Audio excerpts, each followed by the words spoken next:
Bonsoir à tous, ici Monsieur Cacahuète Zou. et puis Carla et Neige qui sont dans les parages. Ce soir nous sommes vendredi 9 juin 2017 et il est 22h41. Et comme nous sommes vendredi, qui dit vendredi dit Parlons DVD. Et là ce soir c'était Parlons DVD épisode 10, on a regardé 300, la naissance de l'Empire. Alors il ne s'agit pas du premier film 300 puisqu'on l'a déjà vu la semaine dernière, mais du deuxième film 300, la suite.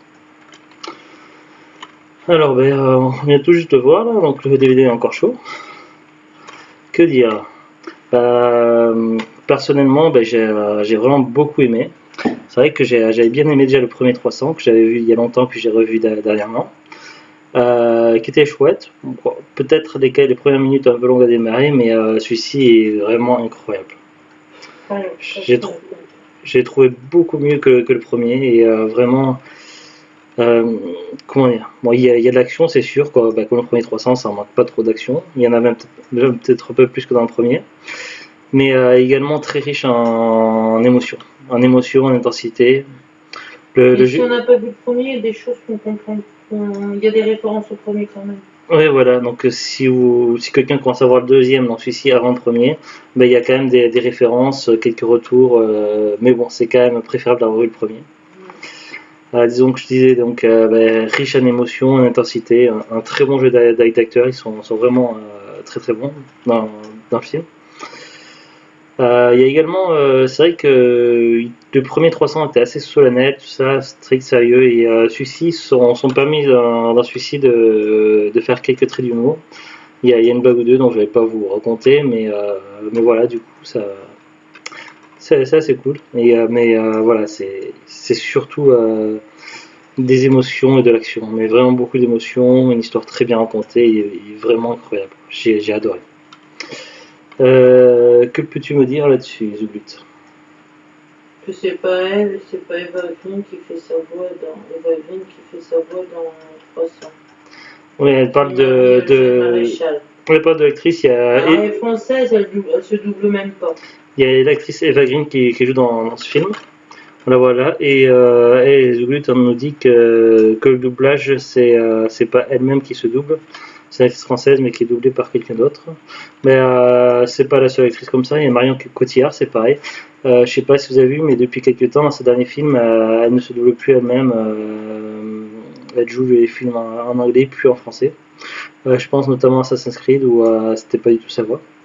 Mais pour revenir à 300 en naissance de l'Empire, donc qu'est-ce que tu en as pensé? Bien. Mais la fin, voilà,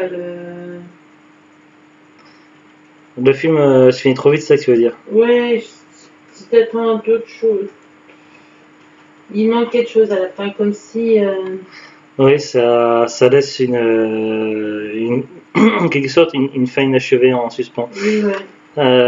C'est difficile d'en parler sans spoiler, mais voilà, quoi, quand on a fini le film 300 sans Empire, en fait, on a vraiment envie de voir la suite, mais malheureusement, donc la première chose comme un goût d'inachevé. Comme un quoi inachevé? Un goût d'inachevé. C'est quoi un goût d'inachevé? Que c'est pas fini, qu'on a besoin d'avoir une suite. D'accord. C'est inachevé. Oui, voilà. Non, mais c'est le terme goût d'inachevé, j'avais jamais entendu ça. Oh, putain, nul. Et donc voilà, donc ça donne vraiment envie de voir la suite. Et puis malheureusement, donc il n'y a pas encore de suite pour le moment. D'ailleurs, une fois que le film était terminé, qu'on était sur le générique, la première chose qu'a fait Zulu, c'est prendre son smartphone et regarder s'il y avait la suite. Alors, je vais vous quand même lire le résumé. Alors, enfin pas le résumé, le synopsis qui est derrière, puisque ça résume pas toute l'histoire. Alors ça commence par gloire et vengeance. Dans ce nouvel opus époustouflant de la saga 300, c'est en mer que la bataille fait rage. Le général grec Thémistocle doit affronter l'invincible armada perse, menée par le dieu roi Xerxès et la redoutable Artémise, commandant de la marine. Comprenant que son seul espoir de victoire consiste à fédérer toutes les forces de la Grèce, Thémistocle s'engage dans une bataille qui changera à jamais le cours de la guerre. Et on a un petit commentaire avec marqué violent et spectaculaire par Téléloisirs. Pourquoi pas. Donc voilà, bon, on va peut-être rentrer dans la partie spoil. Donc si vous voulez pas vous faire spoiler, donc vous pouvez arrêter là la vidéo.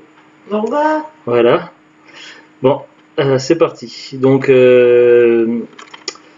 voilà, au niveau de l'histoire, donc franchement, dans le film 300, donc si vous avez vu le 300, attention, spoil sur le premier film 300.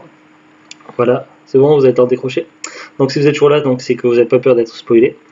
Donc dans le premier film 300, donc tout à la fin, on voyait les Spartiates avaient perdu la bataille.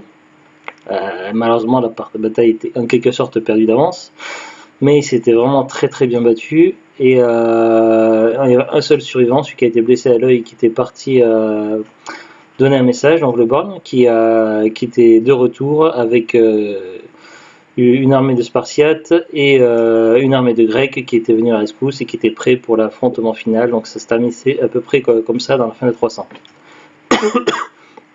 Et dans le début de 300 naissance de l'Empire, donc on voit les Spartiates et les Grecs alliés ensemble. Donc on voit le Borgne, on voit la femme de Léonidas et le général Thémistocle, et on les voit prêts à l'affrontement sur une bataille en mer contre les Perses.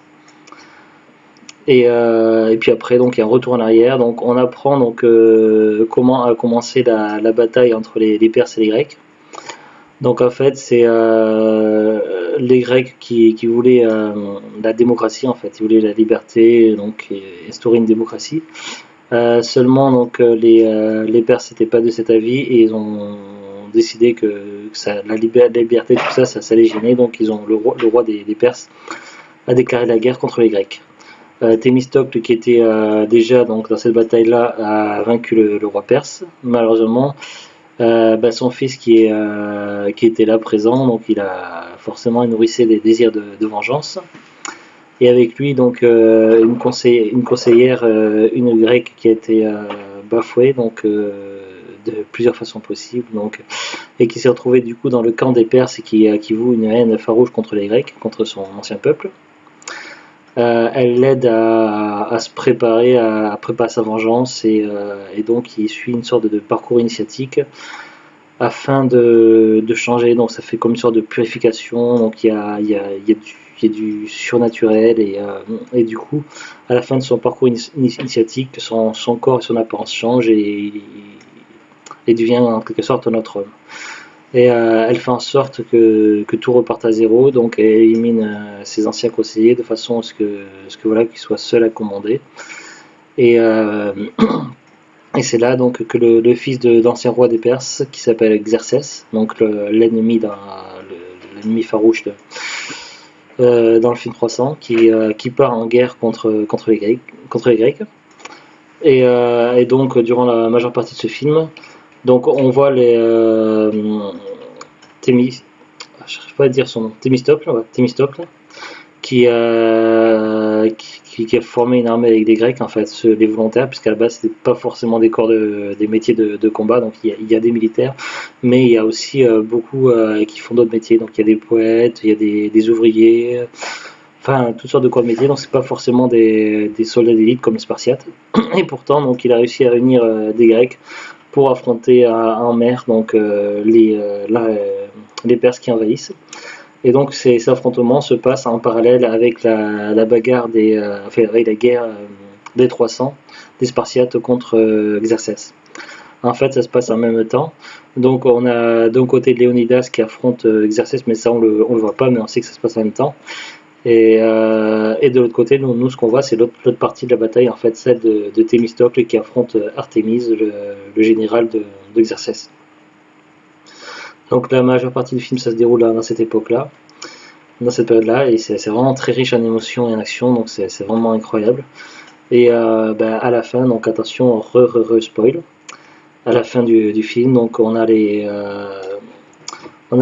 Spartiates, en fait, la femme de Léonidas. Donc on sait que malheureusement Léonidas et ses 300 ont été vaincus, mais il y a la femme de Léonidas qui arrive avec des renforts spartiates à bord de bateaux et qui viennent prêter main forte à Thémistocle. Et du coup ils sont prêts à affronter Xerxès. Et donc là on sent qu'une bataille se prépare, et malheureusement le film se termine comme ça. Donc voilà, c'est vrai que ça donne vraiment envie de voir la suite. Mais voilà, toi qui as fait des recherches de Gluck, donc qu'est-ce qui s'est passé? Donc ils avaient prévu de faire une suite, mais Je sais pas, j'en viens d'autre chose. Non, mais tout à l'heure, tu avais regardé. Ben, il parlait que non, qu'il y en a un et que il était prêt à. Il était partant pour faire la suite, mais il n'y a jamais eu de. Avec qui le réalisateur, le producteur qui Je s'était sais parti. pas, j'ai vu un nom qui était marqué. D'accord, il faudra faire des recherches, mais donc il y aurait pu y avoir une suite, mais c'est peut-être pas prévu dans l'immédiat. Enfin, des fois ça veut rien dire parce que même s'il n'y a pas de suite dans l'immédiat, moi le film est pas si vieux que ça quand même, il date de 2014 je pense, parce qu'il est marqué au dos du boîtier. Après ça dépend parce que des fois il y a aussi la date de la sortie DVD. Donc c'est pas si sûr que ça, mais il est pas si vieux que ça. Je me souviens quand c'était sorti, c'était il y a quelques années, il est pas si vieux que ça. Des fois, pour certains films, il se passe 20 ans avant qu'il y ait une suite, donc j'espère qu'on n'attendra pas 20 ans avant d'avoir la suite de 300 sans un empire. Regarde. J'espère que ça se fera. Ils ont mis un couffin, ils ont eu 20 ans la suite après. Ouais, mais enfin voilà, donc je suis impatient de voir la suite, donc je sais pas si c'est le cas pour vous, mais voilà. En tout cas, c'est un film que j'ai vraiment beaucoup aimé, donc c'est vraiment à voir. Donc c'est tout petit peu frustrant parce que du coup, des fois certains films paraissent durer une d'éternité, des fois certains passent trop court, et celui-là ça fait clairement partie des films qui passent trop court, on aurait aimé qu'ils durent plus longtemps, et voilà, donc personnellement j'aimerais beaucoup qu'il y ait une suite. Tu disais Zouluk? Un petit quelque chose à ajouter? Non? Je fais des recherches. Elle fait des recherches. Bon voilà. Sur ce, donc on vous dit à bientôt et au revoir. C'était bien. Au revoir. Au revoir.